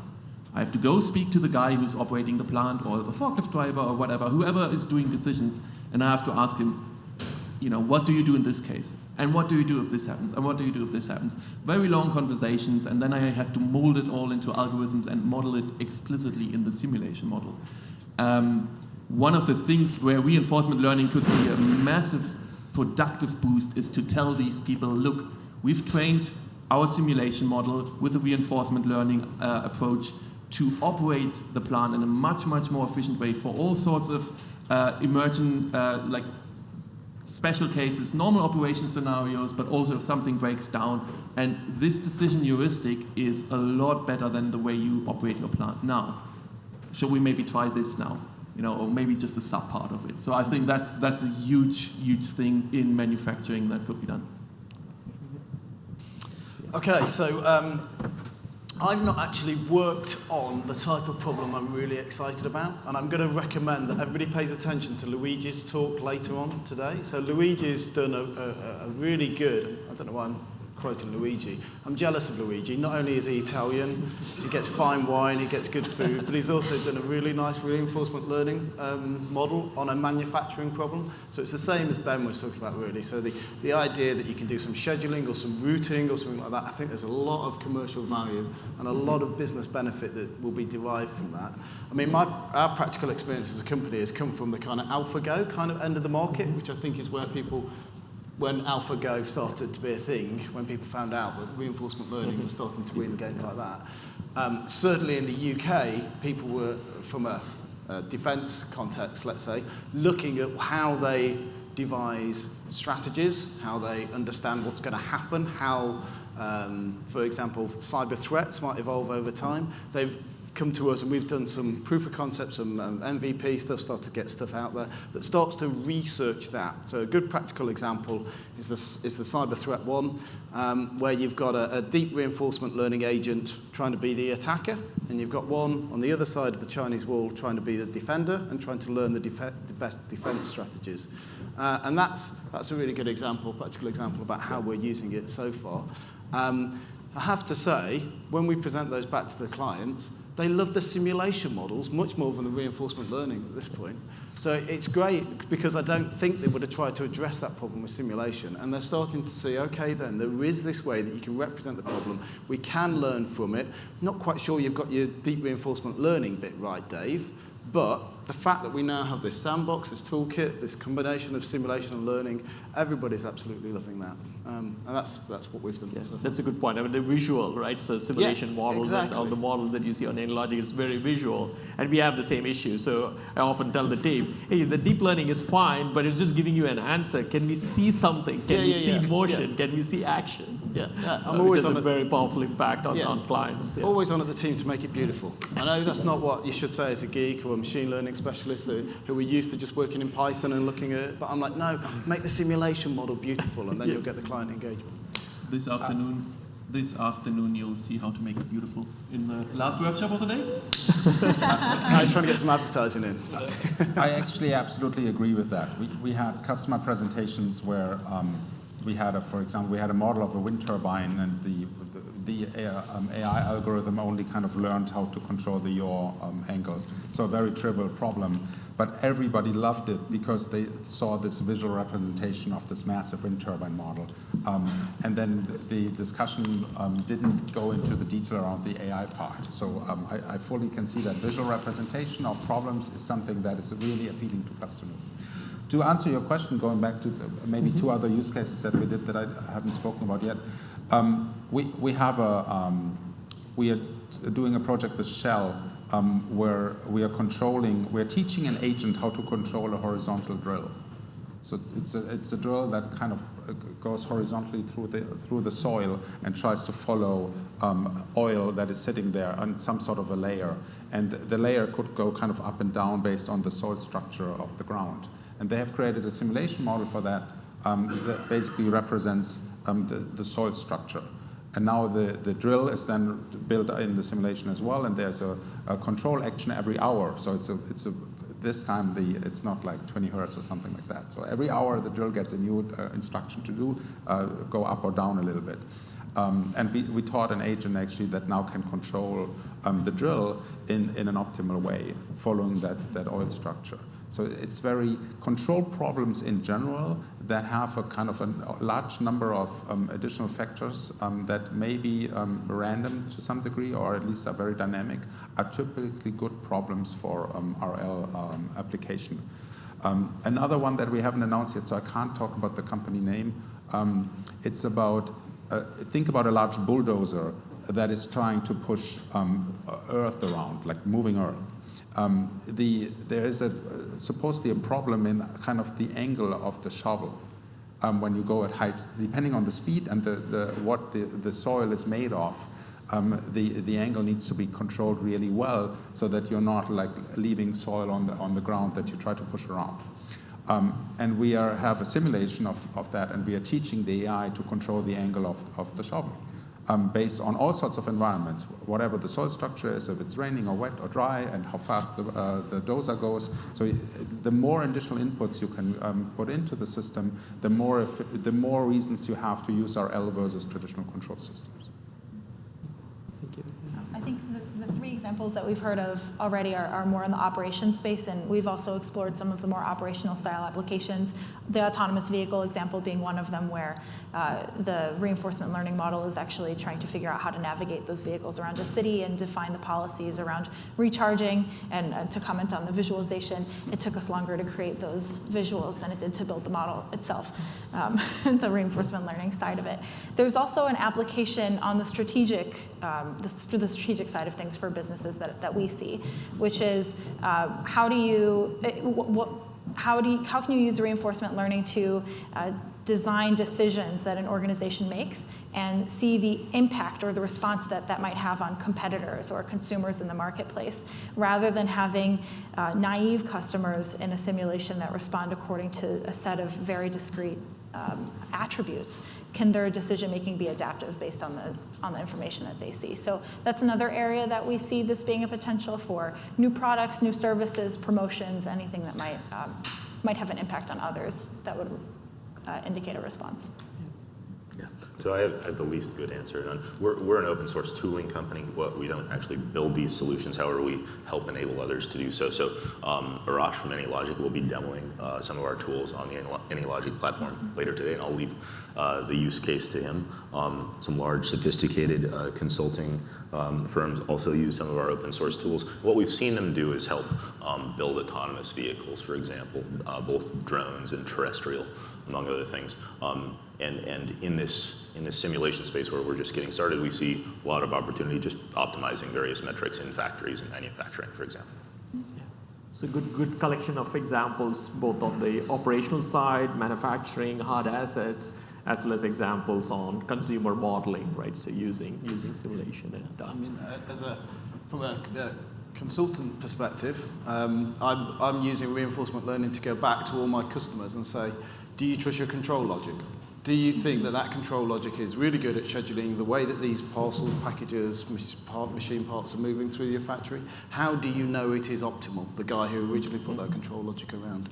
And we're having a bit of traction with a couple of companies where they go, oh, no, actually, it doesn't always work. It does get it wrong. And I think that's a really practical way for me to finally buy my Ferrari and beat Luigi. But it's a way in which clients are going, oh yeah, even from a simulation perspective where I had a digital twin, I can now see that I can extract even more value out of that digital twin. I want to open it up to the audience. Any questions? So while we put up the next question for the audience, any questions from the floor? Yeah, please go ahead. Sorry. My question is kind of related to the first question. When we talk about experiences, there could be similar experiences, but not necessarily same experience. You talked about exploration versus exploitation. And sometimes, most of the time, the machines are actually bounded to rules. And sometimes the decision have to be not following the rules. Like, can we imagine landing a plane on a river? At that point in time, that's a crucial decision, and timeliness of that decision is also important. We can't wait. And in your experiences, in all the implementation that you have done on the exploration space, has there been any instance where the decision that was out of the space of rules, or any irrational decisions that has been made? Yeah. Cyrill, do you answer? So just to kind of clarify a little bit, as I understand your question, it's not that it's out of the rules, right? The environment is providing the rules, and the exploitation and exploration will be within that environment. What a good example for this is, and I like your example of the plane landing on the river. On the DeepMind example for AlphaGo, there was this kind of magical move that nobody has thought about, and the AI was making something, and all the humans thought it was a mistake. But it's basically that. The AI was able to explore something that we, as all of humanity together, with all our Go knowledge, have not explored yet. So the AI went into a space based on the reward functions that it said, oh, this is actually for the given state the optimal action to take. And you could foresee that in your environment as well, but the environment has to be providing a large enough action and state space that you get into these areas. So practically speaking, in the projects we have done, we have not seen this kind of magical behavior, that there's something that is being discovered that would otherwise not be discovered. It's much more optimization. We have better performance, or we are faster, or things of that nature that we have seen yet. Yeah, the other thing that we see, I'll come back to you, so I think one here and one there. Other thing that we see is sometimes this can happen just in simulation, not even simulation plus machine learning. When the result comes back, people say, oh yeah, that's obvious, right? So, but before, they don't articulate it, right? So I'll give you a simple example that my colleagues were involved. So Mark and Lyle and Ilana and all of those were involved. So we were doing something for a large auto manufacturer, and the engineering group had assumed a certain utilization of the vehicles for car share, ride share, Uber, and so on, right? So the car share, ride share business. And they were adamant that utilization, that asset utilization or car utilization can be met. And when the team went back and then showed it, how ridiculous that assumption was. Let's assume what you are saying is the utilization. Then these are the things that you need to believe in to get that utilization. They said, no way we are believing any of this. Then we said, okay, so change any of these assumptions. You're happy to change any of them in whatever order or combination. Let's show you what that utilization is. Then they were able to agree, right? So that number of that utilization that they were assuming is sort of far more optimistic than what was realistic, but they wouldn't accept it until this whole process happened. So, but it's obvious that now they say, oh yeah, it's obvious, so no one can meet that utilization. So we often run into the issue that people, once the answer is given to them, feel obvious. But I think there have been a number of cases where there have been very genuine insights, like the Atari game, where it actually goes inside and then goes stop and then knocks out those. Is a very good example. AlphaGo has a number of examples, right? So there are places where the system does come up with those insights, but even if it doesn't come up with it, people have a hard time justifying I have one more example, just quick. And it's not in real life, so that's why I wasn't going there in the first place. So we taught a system how to pick and place. It's a very kind of standard robotics example where a robotic arm learns how to take one block and put it on top of another block. Then the team kind of was playing around with the simulator, and they put in a reward function to say not go too close to the block, but go far away. So we were rewarding the distance, not getting like more rewards the closer you get to the block, but you're getting more rewards the further you go away from the block. And what has happened is that the system learned to push the block away, because the environment provides that ability. So the robotic arm has the ability to obviously manipulate in the 3D space, and it learned that it's getting a higher reward, and it pushed the block out of the way, versus just moving the arm away. And in different states, it learned all sorts of different behaviors. So when the initial state was that the block was already in the gripper, so the robot would actually hold the block, and it started to throw it. It literally, I have a video of the simulator, actually. It's quite fascinating to see. It throws the block away because it has also learned that is, you're getting more rewards. That is more an example of how to be careful about reward functions, because you get all sorts of behavior that you may not have anticipated. I know there was one more question there. Can I make one more comment before we hear the next question? I find the topic of the reward stuff super interesting. You all mentioned it. And that is one of the main challenges, apparently. I'm not an expert on that stuff, but I remember Freakonomics. Who here knows Freakonomics, the book or the podcast? Yeah. Lots of people. So one of the co-authors of the book, Freakonomics, is an economist, and these guys have studied rewards for decades, a century. They're the experts on rewards. He's done it for decades. He's won lots of prizes. He was really famous. And he told this story of he got a daughter. She's like 1 year old, and it's time for potty training, right? And his wife really struggled, so he said, yeah, I'm an expert on rewards. Let me handle this. And he told his daughter, little one, if you go on the toilet and pee into the toilet, you get a little candy. You get a little reward. And it worked, it worked for a day and for 2 days, and the economist was really, really proud, rewards work, you just have to do it right. And then this daughter actually started figuring stuff out, and she went to the toilet more and more often, and peed less and less, to the point where she really just squeezed out a drop to get her reward, right? Just went every minute. And the lesson that he's saying is reward functions, like even for an economist, it is so easy to trick your reward function, and it is so hard to come up with one that you can't trick, to the point that it's impossible. And again, I don't really know, but I could imagine for many of the real-world reinforcement learning problems, building reward functions is immensely complex to the point that it might not be possible. And what I'd be interested in, but we can take it offline afterwards because we have more questions from the audience, would be, can't we use machine learning to design reward functions? So one of the things with the entire notion of reinforcement learning is this sort of reward and negative reward or punishment.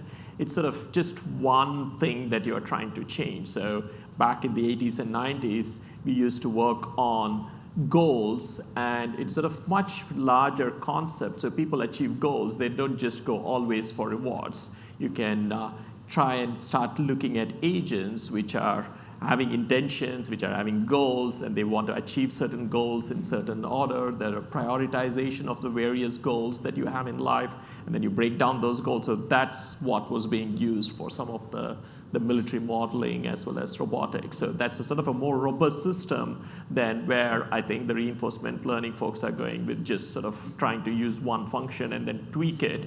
And there is quite a lot of tweaking there, right? So it's not intuitive. You try to get the intuition that you want by tweaking this reward function. And it's not easy. That's why I was sort of asking the question. Sometimes it's easier to just program in our intuition into the simulation model, see what happens, as opposed to tweak a reward function and then see what is happening, right? So it's still an open question. I know there was a question here. Let's take that. Yeah. Yeah. So when you're communicating with non-technical stakeholders, it seems like a lot of the differentiation between simulation, reinforcement learning, machine learning, is a lot of it's lost on them. And as was alluded to earlier, a lot of times they'll have unrealistic expectations. So what examples or techniques have you found effective when you're communicating with either operators or executives or whatever to really properly align what expectations should be for a given project? Mm-hmm. So maybe Ben, Dave, can I start from your end? So more from your consulting angle, from the way you are looking at things. Yeah, I mean, there is personally, I see a huge level of unrealistic expectations around what is the art of the possible from machine learning. You put a confusion matrix up in front of a client, and you're showing that you're going to catch one positive event. You might miss 4, but you're not going to throw any false positives. It's all about not throwing false positives. The client just focused on the fact that you're missing 4 of them, and you go, well, come on, Barry, your human operator would have got none of them, because we know we got none of them, because that's the data set that you've given us. And they go, yeah, but Dave, it's machine learning, it's AI, isn't it? Why aren't you getting those 4? So I think there is a lot of unrealistic expectation about what is the art of the possible from AI. I think branding of AI doesn't help with the matter. We tell everybody how it's going to transform the world, and then you go in with a confusion matrix which only captures one of the 6 positive events. You know, it's still a cost saving, but it's still underwhelming from what they're expecting to see.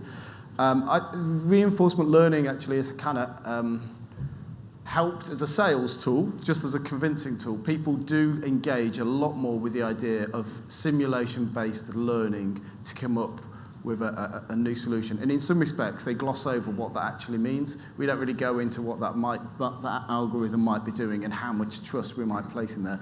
But they like the idea that whatever is now happening in the world of AI is being learned. You know, it's seeing from a simulation perspective that it is getting its performance better over time based on a simulation. And I think either whether or not that's just because it's intuitively how we work, or if they can just see the logic of that, but people from our side really engage in that more. And it's actually made it easier to sell the machine learning piece that comes around it as well.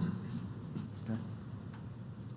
Yeah. I think from my side, just very briefly, is in terms of communication, you suggest something and you say, let's try it out in a small part of your problem. And let's do a test run for 2 weeks and then compare KPIs to the rest of the plan. Something that definitely won't hurt them. Then they will see if the numbers get better, and then they will get more and more brave to deploy it further. So what really worked well for us is to create examples that are matching the customer scenario. Not complete, but in substance or in a part of the scenario where it's relatively easy for the customer to see themselves in that problem. That obviously takes some investment beforehand, but that worked extremely well, where the customer could immediately see, oh, yeah, that's my problem. So, for example, with the CNC machine tuning that I talked about, in the moment where you talk to somebody who's using CNC machines, they immediately recognize that as a problem they are facing every day, and they would love to optimize that. And building off of that, for us, we really try and incorporate our customers and our clients as much as possible in the model design process, because they have the most intuitive knowledge about how that system already operates, and we need to learn from that. And Ben, you were talking about that to some degree earlier. And so it's more of an iterative nature of building something simple and building off of it, incorporating that business logic to get to a point where we have some version of of the world that looks right to them. And then from there, you can do whatever tests and incorporate the reinforcement learning logic as necessary. Yeah. And often we look at it more from the business point of view, right? So forget about what technique we are using. Explain to us what your business issue is and what your problem is, and let's figure out what kind of technique we want to bring in, right? So whether it's simulation or reinforcement learning or some other supervised, unsupervised technique, whatever it is, or it may be nothing to do with machine learning in some cases, right? So there may be simpler ways to solve the problem. It's just solving your problem. And then it's a lot of educating the client, as I think everyone said here. Suddenly everyone wants to do AI or everyone wants to do reinforcement learning. They're not worried about the problem. They just say, no, we want to use AI. So why do you want to use AI? So tell us your problem, not that you want to use AI, right? So that's a tough thing, because everyone is hearing these buzzwords at the senior level, and they all want to be doing all these cool stuff, not really recognizing what classes of problems and how difficult or easy it is. And most of the time, they may not have the right data. So we go into all these organizations and say, oh, we have plenty of data here. We have terabytes and petabytes of data. But none of that data is really usable for machine learning. None of them is labeled, right? So, and they didn't even have a concept of what is the output variable here, right? So they're saying, oh, we've got a lot of data. We want this whole process to be better, right? So they can't quantify it, again, as Ilana was saying. So trying to understand exactly what you're doing is probably 50% of the problem, at least. Yeah. I know there was one question there which we can address. Yeah. Yes, thank you.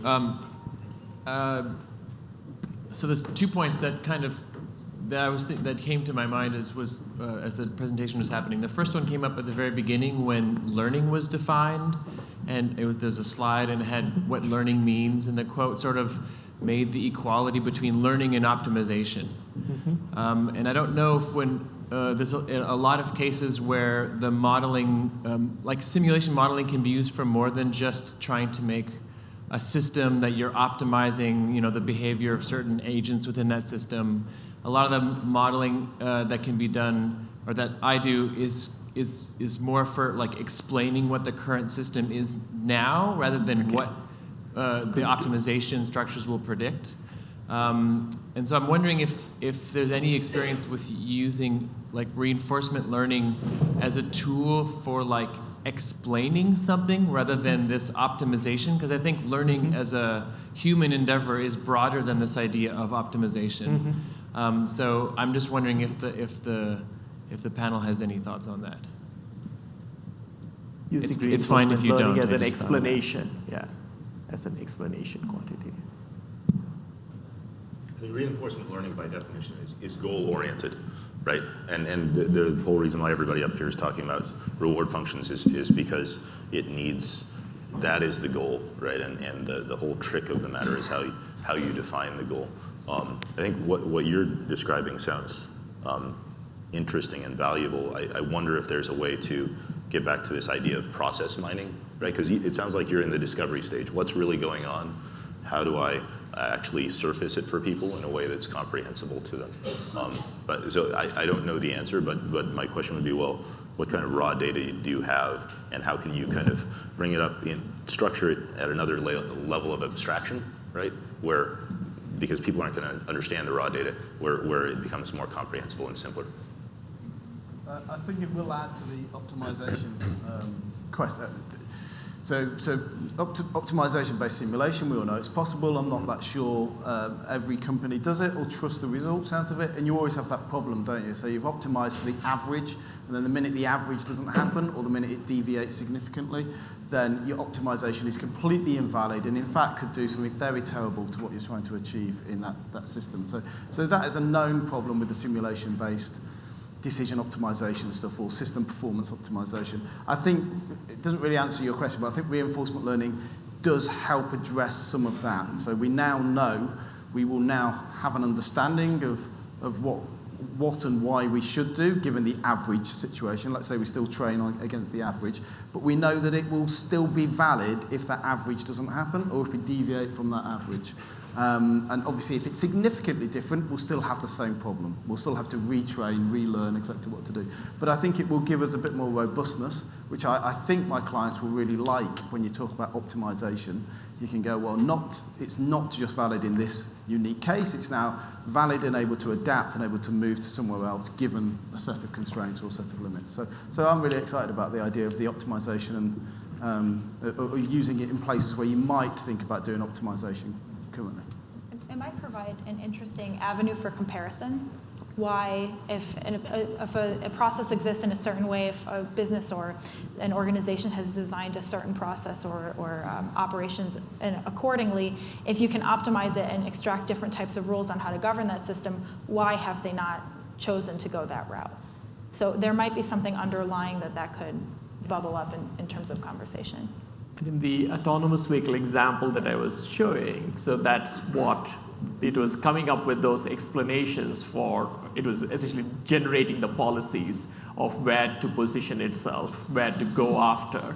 That was an intuitive explanation, but we had to generate that from what the system was doing, right? So RL was being used to not necessarily explain, but elucidate all of the policies that that it was coming up with. So not quite what you were meaning, but sort of close there. I know we're running short on time, so did you have a good question? One final comment on that. One idea I always would love to do in that kind of situation is if Bob the forklift driver tells me that he usually behaves like that, and I look at the data, very often I see Bob the forklift driver does not behave like he's saying. That's mostly not because he's lying, he's just either not explaining it well, or he just doesn't actually know it better, that he's actually behaving differently. All sorts of biases coming into play. So I'd love to use machine learning to actually come up with the real heuristic that Bob is using, and telling that to the client, this is the real situation that you have in the plant at the moment. These are the rules you really follow. Yeah. Let's take one last question. I think, Mark, you had a... Is that, can you hear? Yeah, okay. No, I just wondered if anybody knows of or have done comparisons between a reinforcement learning approach for a dynamic system and, say, more traditional approaches of, say, dynamic programming or robust dynamic programming along the lines of the stuff, say, Berstakis from MIT does. Anyone aware of any of that work? It's something there. We haven't done a full analysis of the various approaches, but where we kind of jokingly internally usually say is, if you only have a hammer, every problem looks like a nail. The kind of interesting parts of reinforcement learning is that you can use it also in ways where dynamic programming would be a better solution, but still RL would provide a solution for that problem as well. So it can be broadly used for all sorts of things, and it doesn't necessarily make always sense. So the question is always, is an approach, how do I structure the problem in a way that RL is the better approach? And if I can't do that, then I don't use RL. Then I just use other tools out of my toolbox. So, for example, one customer project that we didn't do, but there was a discussion where we spent quite a bit of time, was a bin packing problem. Where there was a large company that is putting tires into trucks all the time. And the tires have all sorts of variable sizes, and then they need to figure out, like, how do I fill the truck well? You could use RL for that, but it's not optimal, so you wouldn't actually use RL for that. But interestingly, then they came up and said, well, unfortunately, our systems don't work well at all times, so sometimes there's a tire missing or there's a different tire, and the truck is the wrong size. So, and then in that moment, actually, it could make sense if you have a good simulator to use RL, because suddenly you have so many different additional factors that go into the decision making that RL is providing a better solution than dynamic programming. Yeah, it's a question I'd love to be able to answer. It's one that we face with new projects all the time at the minute, because it's like, what do we now do now that we have reinforcement learning that shows some potential about how to address this client problem? So traditionally, we might have tried to linearize something and go for a mixed integer linear programming approach, or perhaps do a dynamic programming approach around it. And now we've also got, should we do a simulation and do some reinforcement learning on it, or should we go for something completely different? So it's a challenge in our business, actually, to establish what are the ground rules for which technique to be used on which problem, given the appetite of the client to risk and given the operating conditions that it's going to be worked in. At the minute, we're very much driven by the excitement of the industry. So people want a bit of reinforcement learning, so we're more than happy to say, well, give us some dollar and we'll go away and see what we can do. But yeah, at some point there must be a framework that I'll look to the cleverer people on this table to quite put close together. on time. So one last word for all of our panelists. So where do you see simulation, machine learning going in the near term, long term, whatever phase you want to look at? Maybe we'll start with Ben, you, and then work backwards here.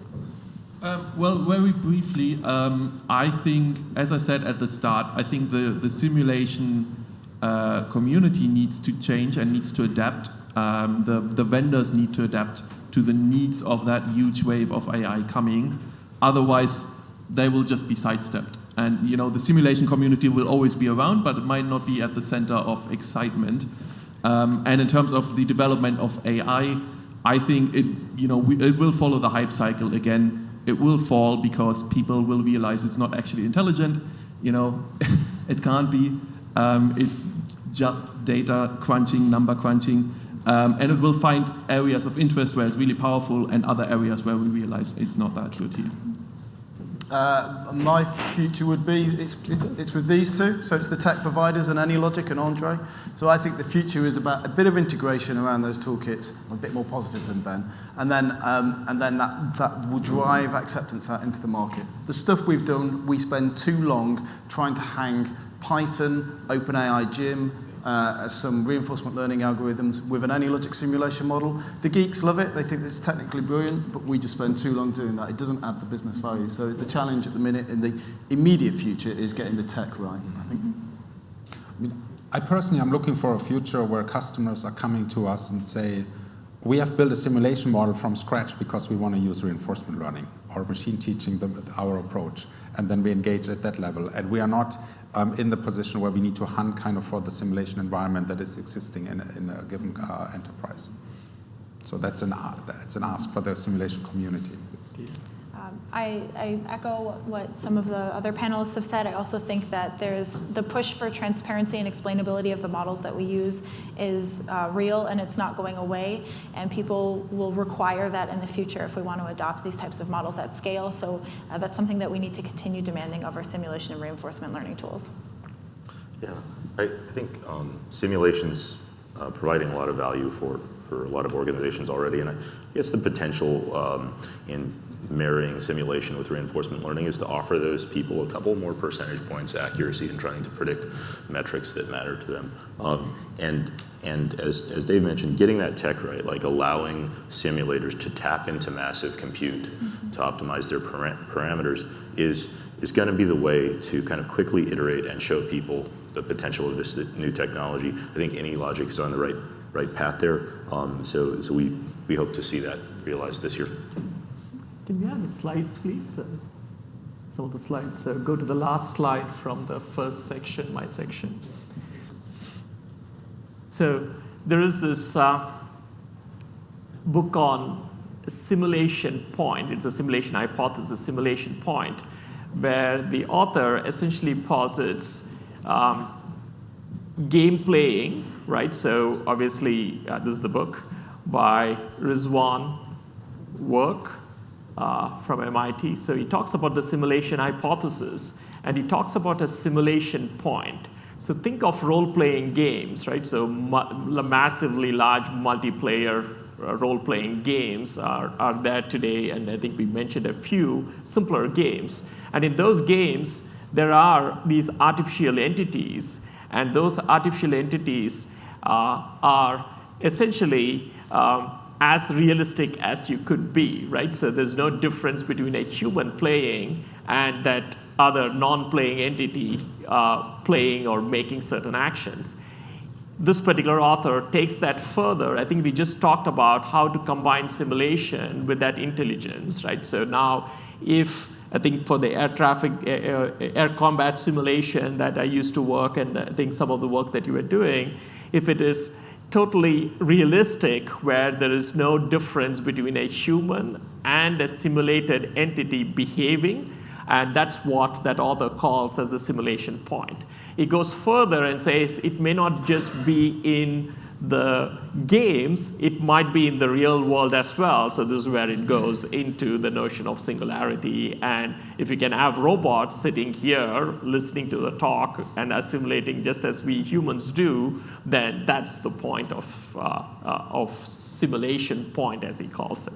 Again, this book goes into other things, which I won't go into, but it's a very interesting read. And to me, that sort of symbolifies the way the two will come together, maybe eventually at some point, definitely not in the next 5-10 years. We are essentially trying to create entities that are as realistic as we in terms of just the thinking process, but also all of the physical aspects as well. And that's just kind of the future that this author talks about.